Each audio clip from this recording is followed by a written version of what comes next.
Good afternoon again to everyone and welcome again to my channel, and it's me again, ang inyong chismosong kaalda vlogger. Gusto ko munang magpasalamat sa inyong lahat, sa mga walang sawa na tumatangkilik, nanonood, sumusuporta at sumusubaybay ng aking mga content here on my YouTube channel.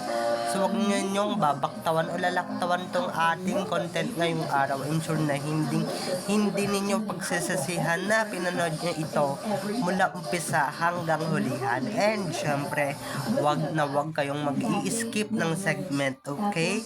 And syempre, wag na wag kayong wag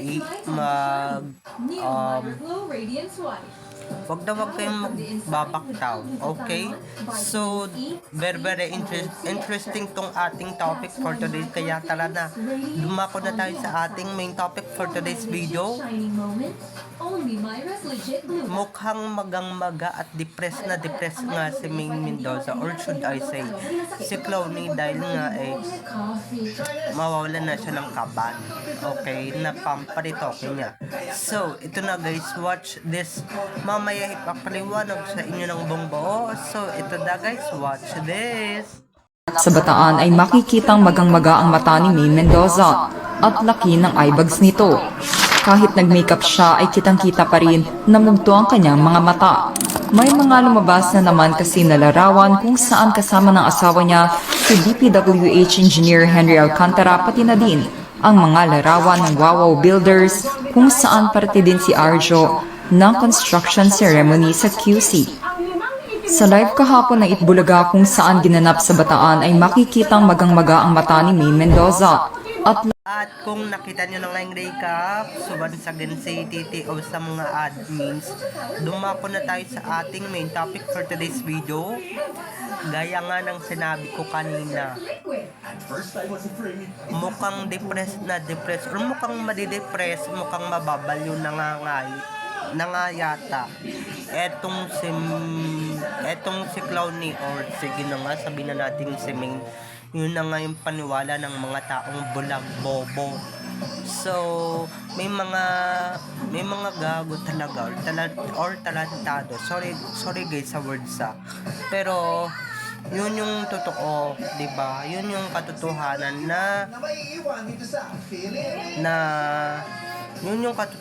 na keso, 'di ba? Magang-maga, depressed. Bakla, kaya mo pa ba, di ba? Kaya mo pa ba?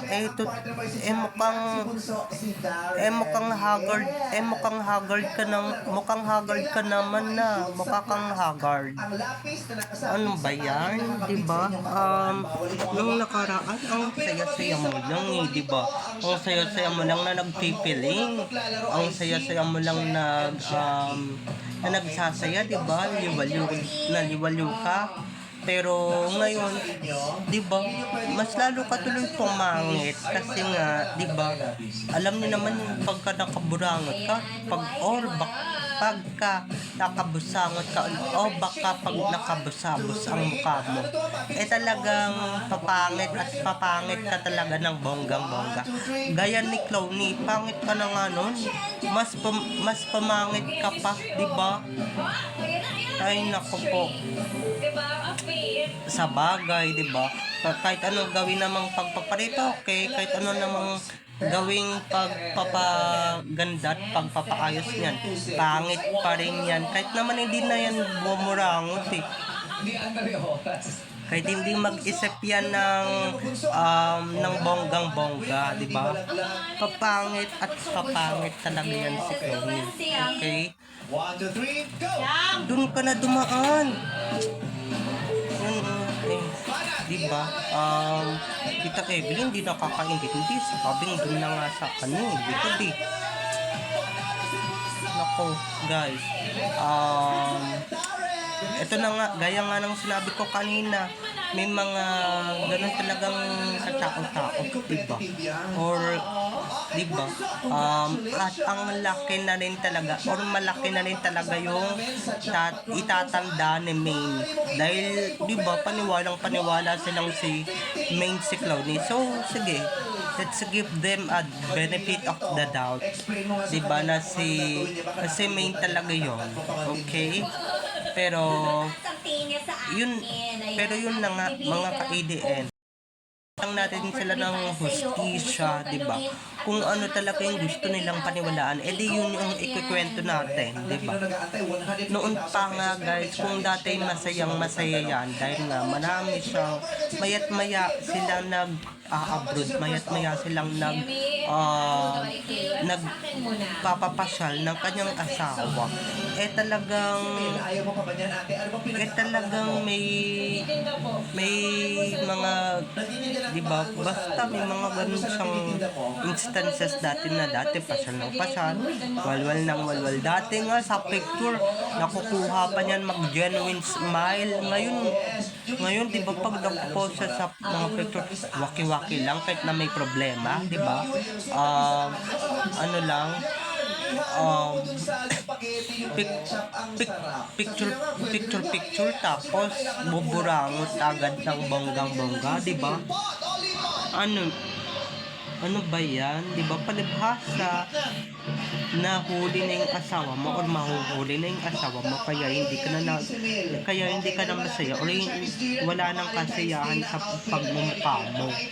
Di ba? Wala nang kasiyahan sa sa bagay. Yung totoong main talaga is masayang-masaya talaga kasi nga, di ba? Finally yung pangalan niya makakawala na rin sa mga dilubyo ng Sarsuela. Pero yung si Clowny, yung double ganger niya, ay talagang yun talaga yung malulungkot at talagang madedepress. Kasi nga, di ba? Yun yung madedepress without knowing na may asawa na siyang kriminal, di ba? Kasi nga may magnanakaw na siyang asawa, di ba? May mga pag-ganun na, may mga ganun na nangyayari. Kaya tignan nyo naman, maiintindihan nyo naman, di ba? Yung ugly duckling na yan, hindi na makukuha or hindi na makukuha maging masaya kasi nga wala nang magpapasaya sa kanya, di ba? Yung asawa lang naman yung puppet at magnanakaw, kriminal yung nagpapasaya sa kanya, di ba? Paano na pag nakulong si Clowny, di ba? Lalo na pagka na-demanda ng bonggang-bongga, pagka nadampot yung asawa niya, di ba? Di lalong madidepress yan, lalong maloloka yan. Baka mamaya idiretso na yan sa mental hospital pagka nakaganyan, pagka nagkaganon, di ba? Pero sa palagay ko, may konti pa namang katinoan sa isip ni Clowny, di ba? Pero yun lang, mga ka-alabration, di ba? Yung mga pagde-depress talaga ng bonggang-bongga, yung mga ganyan-ganyan, mga nakakasawa din naman talaga, di ba? Mga nakakalokang chismis at news talaga yan. Pero yun lang, mga ka-adaptation, hindi tayo padadaig sa mga ganyang tao. Pero gaya ng sinabi ko kanina, di ba? Kung dati Chanel ang mga logo niya ni Clowny, mga Chanel na bag, Prada, mga Louis Vuitton na binigay ng kanyang asawa, ngayon wala nang magbibigay sa kanya ng ganyan kasi nga iba na yung hahawakan ni Arjo, hindi na bars na hahawakan ni Arjo. Kaya please lang sa mga polis, please lang pakikulong, di ba? Dampot na yan si Arjo kasi deserve ng sa mundo, di ba? Deserve niyang mag-disappear at mawala talaga sa sirkulasyon, di ba? Kung ano man talaga yung pinagdaraanan natin, dahil sa kanya yan, di ba? Dahil kay Arjo yan. Wala tayong ibang pwedeng sisihin kundi si Arjo. Kaya yung mga paiyak-iyak na nalalaman ni Clowny ngayon or ni May, she deserves that, okay? She deserves to be sad, to be in sadness, okay? She deserve to be lonely kasi nga, di ba, yung mga pinagagawa ng Zarzuela Group of Companies sa kanya, kung ano man yung mga pinagagawa ninyo sa pangalan ninyo, deserve nyo yan dahil karma ang tawag dyan. Kahit ano pang sabihin ninyo, kahit ano pang gawin ninyo dyan, karma ninyo yan, di ba? Yan na yung kapalit sa panggagamit ninyo kay Main, ha? Yan na yung gamit, yan na yung ano ninyo kay Main, yan na yung panggagamit ninyo kay Main na nagtagumpay na nga kayo magpabagsak si Main. Oo, yung pangalan niya na, pabagsak nyo na, happy na kayo. Pero tignan nyo naman, wait, there's more. Andito na pala ang karma, di ba? So, napakabilis talaga ng karma. Ngayon, di ba?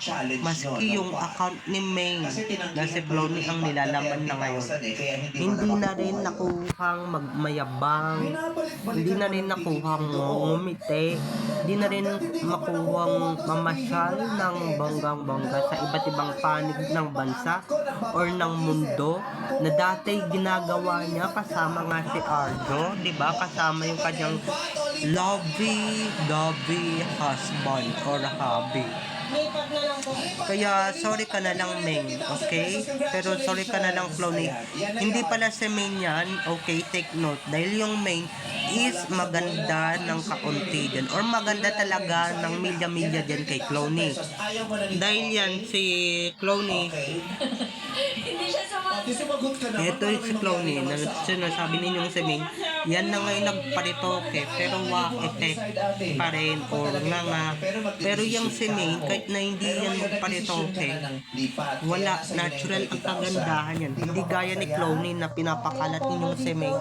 Talagang putsu talaga ng bonggang-bongga yung mga ganun na effects, yung mga ganun na features niya, very natural, di ba? Yung katawan, di ba? Yung dibdib, di ba? Yung mga ilong, braso.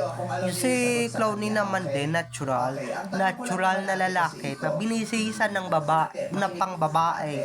At syempre, si Cloney ay ginamitan ng mais na buhok. Okay?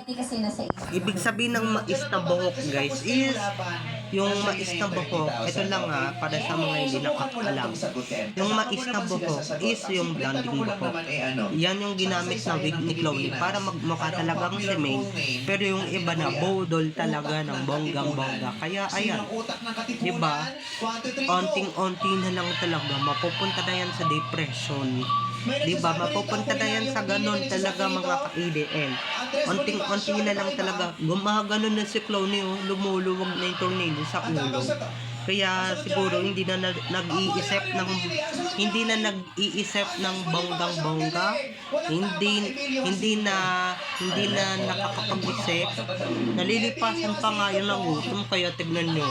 Mas lalong pumapangit. At diba, katulad ka na rin talaga ng asawa mong pangit na nga noon, mas lalo pang pumangit ngayon, diba? So, wala diba? Deserve nyo yan. Kung ano man yung yaman na natatamasa mo ngayon, Cloney, at kung ano man yung pinapagawa ng mukha mo, galing pala sa nakaw. Okay? So, bye-bye na mga ka-ADN. I love you all. Have a nice day. Keep safe. And God bless everyone. Bye-bye. I love you all. Enjoy watching. Don't forget to subscribe to my YouTube channel, and syempre don't forget to click the notification bell para pag nag-upload ako, kayo agad ang unang-unang manonotify sa aking mga susunod pang i-upload na mga videos.